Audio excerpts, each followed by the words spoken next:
Humanity has accomplished countless remarkable scientific achievements that would have baffled our ancestors, but was it worth the culture of expectations and judgment that followed?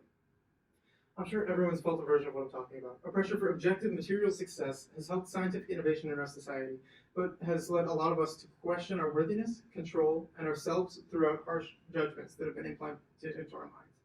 These are leading causes of several mental illnesses across the board, but today I'll focus on the disordered eating aspect. I first began to learn about this when I started experiencing it myself, when I started viewing food less as a necessary daily routine, but more of a binged indulgence or harmful option, which is an unhealthy way to view it. Today, I'd like to inform you about various patterns and effects of disordered eating on both a societal and personal level, as well as give general advice on what has helped others and myself recover from it. Most people have heard of eating disorders, but fail to see the scope of their harm. I wasn't taught about this at all until I started developing my own, and that completely left me unprepared.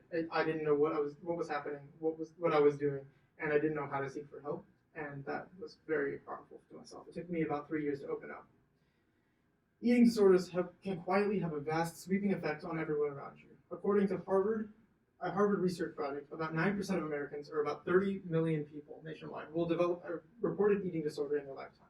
Across the United States, someone dies as the direct result of an eating disorder every 52 minutes. Eating disorder doesn't mean just rarely skipping a meal. Though this is disordered eating, an eating disorder is a long-term pattern of disordered eating, and it drains mental energy. It's a habit of usually forcing a person to harshly analyze themselves, the way they look, and all the food that they intake. For me, that came in the form of body image issues, calorie counting, and restriction of different types of food. Above all, this same study from Harvard calculated an annual loss of about $65 billion between medication, employers, intensive care, personal lives, and government spending. Yes, this is extremely shallow of me to talk about the economic detriment of eating disorders, when it literally kills people every hour.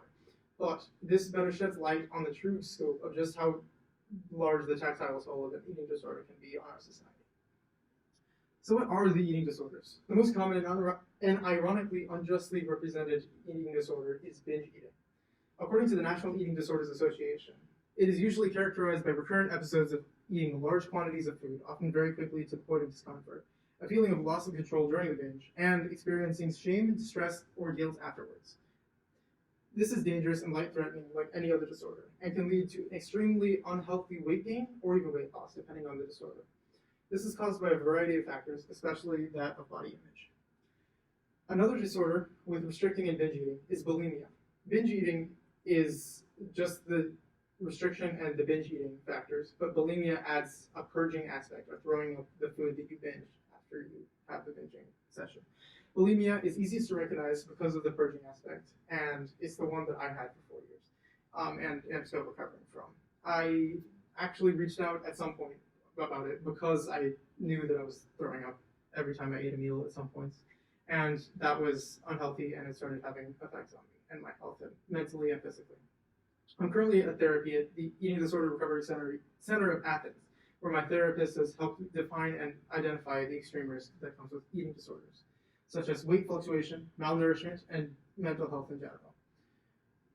Bulimia uniquely erodes the various body parts, such as the esophagus and teeth that are on the way out for your stomach acid, and physical pressure of repeated forced purging also can cause different can cause various different internal problems. The last eating disorder I'll discuss today is anorexia, the restricting of the intake without binge eating, as Dr. Ann Weissman-Swain, a local eating disorder specialist, defined it for me. Body image standards set in pop culture and familial culture fuels all eating disorders, but especially anorexia. It is associated with unhealthily low weight, and that is because of the beauty standard that we've held up constant throughout our society. In reality, being underweight is very risky to your health, as it can cause anemia, a weakened immune system, fertility issues, osteoporosis, and countless other permanent factors, according to BMC Public Health. Though binge eating, bulimia, and anorexia are the most common and most talked about eating disorders, they're not the only ones. Orthorexia is the focus on extreme health. ARFID is selective eating. Pica is eating inedible items. Laxative abuse is the overuse of laxative to get rid of food you've eaten. And compulsive exercise is the unhealthy obsession with burning calories that you've been taking. Though these are the identified disorders by the National Eating Disorders Association. This is not all that eating disorders are. They are smaller events that can snowball into something awful and parasitic to the mental function. In conclusion, common and significant factors are a search for control, a feeling of undeservedness for the food you're eating, or a false societal standard of beauty. And what you can do about this is to avoid comments regarding the weight and habits of others. This is according to professionals, others, and myself, and that you should express concern for your loved ones respectfully, gently, and openly, and only to those close to you. It can be very hard to open up about an eating disorder, and if you're noticing that your loved one is exhibiting the signs of one, then perhaps reaching out and offering to talk about it can help. Making innocent, hollow, throwaway comments about eating habits and weight only causes harm, and this can apply to everyone because we live in a diet culture in the United States, which is identified as oppressing those who don't fit into its narrow definition of health by nutrition graduates.